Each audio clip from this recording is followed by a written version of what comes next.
Hello, all my little indigos. We're going to do another revelation conversation. And I'm still going back to Kayla Birch and the Beyond Illusions book. Today is all about non-duality in relationships. And I've really been thinking about that a lot. And so what that really means is like, how do you get away from thinking about relationships are either good or bad, and just accepting relationships for what they are. So it says, if the core teaching of non-duality is that all is one, then every relationship becomes a mirror reflecting aspects of ourselves. Every joy, challenge, love, or hurt in a relationship offers an opportunity to see parts of ourselves that may otherwise remain hidden. By recognizing this, we can approach relationships with greater empathy, understanding, and compassion. So this is also talking about like unconditionally loving people for where they're at, and recognizing that.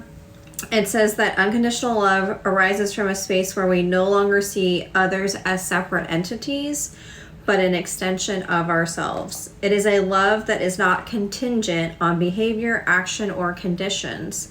It's a recognition of the inherent worth and divinity in each individual, regardless of their external actions. So I'm having this struggle within myself. I'll give an example. So there's someone that is, recently kind of came into my life, and I've interacted with them a few times. But I'm also like having this struggle about like, is it like society has this big thing about like, if it's not healthy for you, just cut them out. But it's not about, I'm learning like, it's not healthy for me. It's about having healthy boundaries within myself, right? But also recognizing like sometimes people come into your life because they are a reflection and or a mirror of yourself, and they're reflecting back something to you that if you find it unpleasant or you don't like it, it probably has a lot to say about ourselves, right? And so like in this particular situation, it's just kind of an acquaintance, but also like I'm trying to figure out like what's the point, and do I even like this interaction? And the truth of the matter is none of that really matters. I am changing my thought process, and that's another thing about shoulds. Like, should you do anything? Should is just a adjective, or is that right? Adjective. You're gonna laugh at me later, but whatever. So I can look at it from this perspective of like frustration and like, why is this person even here? And instead embrace it for what it is. So allow this person to come in and out and experience what that looks like, and then reflect upon it and determine like, what does this relationship reflect back in me, and looking at it from a different perspective of being in more of a grateful, unconditional love mindset of saying, hey, I'm grateful that this person is even around, that we're talking, that I can learn something from this person about myself, and just allowing, like being in the state of allowing. It doesn't mean you have to take any action, because what I'm learning is if someone is not necessarily in alignment with you, they will most likely leave, and you don't even have to say anything. It will just happen. But if they are in alignment with you, and you also feel like you're in alignment with them, that interaction will be very natural, very ebb and flow.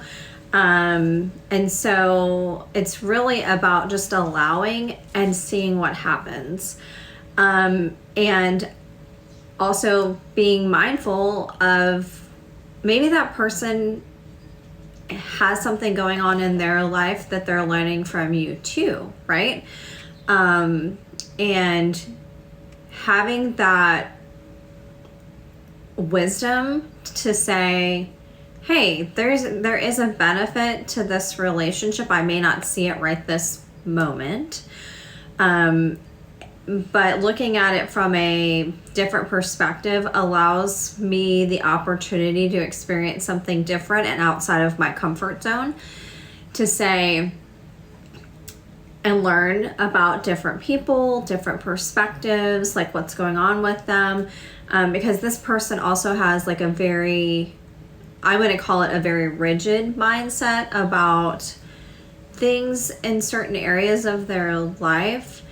And that kind of gives me a lot of like pause, and I don't really like that. Like, I struggle with people who put like these huge restrictions on themselves, about like, if I do this thing, you know, or if I don't follow it exactly like this, there's gonna be an issue. Like, well, of course, if you actively think that if I don't follow the rules exactly like this particular and take these particular steps, I'm going to be forsaken, or there's going to be an issue. Of course there's going to be an issue, because that's what you believe, and then that's what the universe is going to bring you. So, but it's also a reminder to me that there are different individuals out in the world that have different thought processes, and I can still love them unconditionally without allowing it to impact me or how I act or interact with others, and accepting them for where they're at on their journey, and also showing them that, like, hey, you believe what you want to believe, and if that works for you and it's going well, that's great. And then also, you know, being a sounding board for them if they ever do come back and say, hey, like, I'm really upset with all these things that aren't working out. And that then opens up a dialogue for expansive thinking, not only for yourself, but for them. So the big message I'm getting right now is just allow. Give the ebb and flow. Don't just block out people because maybe they're not in alignment with what you want in your life. Sometimes they're here to reflect back to you something about yourself and your own biases. Because my initial knee-jerk reaction is like, this is unhealthy. I don't want to have this person in my life and all this stuff. And I was like, it's only unhealthy because I'm making it unhealthy. I don't have to take on any of their emotions or their actions or anything. I can set healthy boundaries and determine how I'm going to feel independently of what they're doing or saying, right? And be okay with that. So, and accept them for where they're at on their journey, and accepting them for the fact that they are even here in my life, and what can I learn from them about other individuals and about myself. So anyways, that's the big message I'm getting today about non-duality in relationships. And so the exploration, which I thought was really good, is choose a relationship that you'd like to deepen or heal. Today, make an effort to truly listen to the other person, setting aside judgment and seeing them for who they truly are.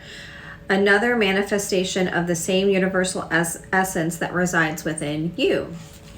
And I've even had this conversation with a lot of clients lately where they're like, this person's just a bad person and they did all these bad things to me and I just don't, there's no saving them and all this stuff. And I'm like, okay, like, let's back up. Like, can you look at this person objectively and think about like what is going on with them that makes them act that way? And I'm not saying make excuses. I'm saying accept them for where they're at in their life. Like for instance, like someone had a really difficult relationship with their mother, and I said, well, if they can't tell themselves the truth, or love themselves, how could they ever love you? So that was food for thought.